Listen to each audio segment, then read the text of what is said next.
আসসালামু আলাইকুম। স্বাস্থ্য বিষয়ক পরামর্শ নিয়ে আপনাদের সাথে আছি আমি ডাক্তার রুকসানা আফরোজ। আমি একজন ইউরোলজিস্ট। আজকে যে বিষয়টি নিয়ে আলোচনা করব, যা আমার মা বোনদের অনেক উপকারে আসবে আশা করি, সেটি হলো মহিলাদের মাসিকের রাস্তা দিয়ে বেলুনের মতো ফুলে কিছু বের হওয়া অথবা বলের মতো ফোলা, যেটিকে আমরা সামনের দিকে ফুললে মেডিকেলের ভাষায় বলি সিস্টোসিল, এবং মাসিকের রাস্তার পেছন দিক থেকে কিছু ফুলে যদি মাসিকের রাস্তায় দেখা দেয়, যাকে আমরা বলি রেক্টোসিল। এখন আসি যে কেন এরকম মাসিকের রাস্তা দিয়ে বেলুনের মতো ফুলে বেরিয়ে আসে বা বলের মতো ফোলা দেখা যায়। একটি তো হচ্ছে যে বয়সজনিত কারণ, বয়স যত বাড়বে ততই মূত্রথলির সাপোর্ট সামনের দিকে যে থাকে সেটি কমে যাবে, এবং পেছন দিকে যে রেকটাম বা মলদ্বার আমরা বলি ওর সাপোর্টও কমে যায়। যে কারণে দুর্বলতার কারণে আমরা জানি যে মাসিকের রাস্তার সামনের দেয়ালের দিকে সামনের দিকে থাকে মূত্রথলি আর পেছন দিকে থাকে রেকটাম। তো যখনই সামনের দিকের মাসিকের রাস্তা বা যোনিপথের দেয়ালটি দুর্বল হবে, তখন মূত্রথলি ওকে ঠেলে ভ্যাজাইনা বা যোনিপথের ভেতরে বলের মতো বা বেলুনের মতো করে দেখা দেয়, যাকে আমরা বলি সিস্টোসিল। যখন সামনের দিকের দেয়াল দুর্বল হবে তখন সিস্টোসিল হবে, আর একই ঘটনা যখন পেছন দিকে ঘটবে তখন কিন্তু রেকটামটা, যে যোনিপথের পিছনের দেয়ালটা, তাকে ঠেলে সামনের দিকে এগিয়ে আসবে ভ্যাজাইনার ভেতরে, তাকে আমরা বলি রেক্টোসিল। এরপরে আসি অন্যান্য কারণগুলোর মধ্যে আমরা বলি কষ্টকর ভ্যাজাইনাল ডেলিভারি, যেটাকে সাধারণ মানুষ বলে যে নর্মাল ডেলিভারি। কষ্টকর ডেলিভারির কারণে যদি মাংসপেশিগুলো ক্ষতিগ্রস্ত হয় বা সাপোর্ট সিস্টেম ক্ষতিগ্রস্ত হয়, তখনও কিন্তু এরকম হতে পারে। আরেকটি হলো অতিরিক্ত ওজন বা মুটিয়ে যাওয়া, সেই সাথে যে কোনো অপারেশনজনিত কারণে ক্রনিক কাশি, দীর্ঘদিনের কাশি থাকে অনেকের, কাশিতে প্রচুর চাপ পড়ে, পেটের প্রেশার বেড়ে যায়, তখন একে ঠেলে বাহিরের দিকে বের করে দেয়।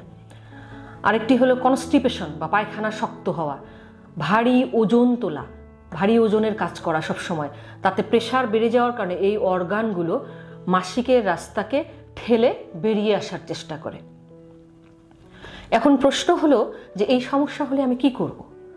আমরা প্রথমত একজন ইউরোলজিস্টের পরামর্শ গ্রহণ করব, যিনি কি করবেন, রোগীর ইতিহাসগুলো নেবেন, পরীক্ষা নিরীক্ষা করবেন, করে দেখবেন যে আসলেই সমস্যাটি কি। অনেকেই প্রশ্ন করেন যে এই সমস্যার রোগীরা আসলে কি কি উপসর্গ নিয়ে আসে।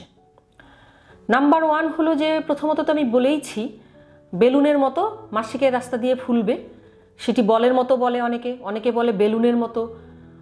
অনেক সময় এটি মাসিকের রাস্তা দিয়ে ইভেন বাহিরে বেরিয়ে আসে। কাশি দিলে বাড়বে, হাঁচি দিলে বাড়বে, ওজন নিলে বাড়বে বা বড় হবে। এছাড়া কখনো কখনো যেটি হয় যে এর কারণে প্রস্রাব করতে অসুবিধা হয়। রোগীরা বলেন যে আমি অনেক চাপ দিয়ে প্রস্রাব করি বা আমার প্রস্রাব ক্লিয়ার হয় না, থলিতে থেকে যায়। অনেক সময় প্রস্রাব করার সময় আমাকে চাপ দিয়ে ওই বলটাকে পেছনে ঠেলে দিতে হয়, তারপর আমার প্রস্রাব ক্লিয়ার হয়। কেউ কেউ বলেন যে আমার পায়খানা করতে অসুবিধা হয়, আমি যখন চাপ দিয়ে ঠেলে দিই তখন আমার পায়খানাটা ক্লিয়ার হয়। এরকম থাকার কারণে অনেক সময় প্রস্রাব ক্লিয়ার না হবার কারণে দীর্ঘদিন থাকলে সেক্ষেত্রে প্রস্রাবের ইনফেকশন নিয়ে আসতে পারে। কোনো কোনো রোগী প্রস্রাব ঝরা নিয়েও আসে। আমরা তাহলে এর জন্য কি করব বা চিকিৎসা কি? আমরা বলি এটিকে আমরা 3টি ক্যাটাগরিতে ভাগ করি, মাইল্ড, মডারেট এবং সিভিয়ার।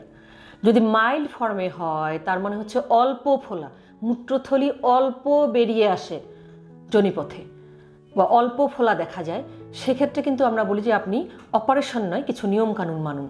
যেমন ওজন নিয়ন্ত্রণে রাখুন, পেলভিক ফ্লোর এক্সারসাইজ বা ব্যায়াম যেটি সেটি করুন, ভারী ওজন তুলবেন না, কাশি হলে দ্রুত চিকিৎসা নেবেন, পায়খানা যাতে নরম থাকে, শাকসবজি বেশি করে খান। অনেক সময় আমরা যাদের মাসিক বন্ধ হয়ে গেছে তাদেরকে ভ্যাজাইনাতে বা যোনিপথে ব্যবহার করার জন্য ক্রিম দেই।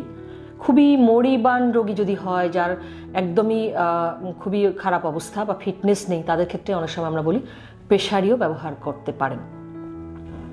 তবে যাদের ক্ষেত্রে এটি আরও বড়, মডারেট বা সিভিয়ার কন্ডিশন আমরা যেটা বলি, যে বাকি যে 2টি ভ্যারাইটি আছে অনেক বেশি ফোলা, তাদের ক্ষেত্রে সাধারণত উপসর্গগুলো থাকে প্রস্রাবের অসুবিধা, অথবা রেক্টোসিল থাকলে পায়খানা করতে অসুবিধা, প্রস্রাব ঝরা, এই সমস্যাগুলো থাকে। ওনাদের ক্ষেত্রে চিকিৎসা হচ্ছে অপারেশন। এখন অপারেশন কিভাবে হয়? একটি হলো যে মাসিকের রাস্তা দিয়ে গিয়েই কিন্তু বাহিরে কাটাছেঁড়া না করেই অপারেশনটি করা যায়।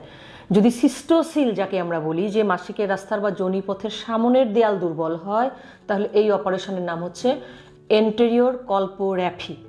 আর যদি পেছন দিকের দেয়ালটি দুর্বল হয় এবং ওইটিকে রিপেয়ার করা হয়, যেটি দিয়ে মলদ্বার বা রেকটাম আমরা যাকে বলি, যেটি ঠেলে বেলুনের মতো হয়ে মাসিকের রাস্তায় দেখা দেয়, তখন আমরা যে অপারেশন করি ওর নাম হচ্ছে পোস্টেরিয়র কল্পোপেরিনিওর্যাফি। এছাড়া আমরা কিছু কিছু রোগীর ক্ষেত্রে আমরা আজকাল অত্যাধুনিক পদ্ধতি ল্যাপারস্কোপির মাধ্যমে স্যাক্রোকল্পোপেক্সি নামে এক ধরনের অপারেশন আছে, যেটি করি, যার আউটকামও খুবই ভালো, কসমেটিক আউটকামও ভালো, ব্যথাও কম থাকে।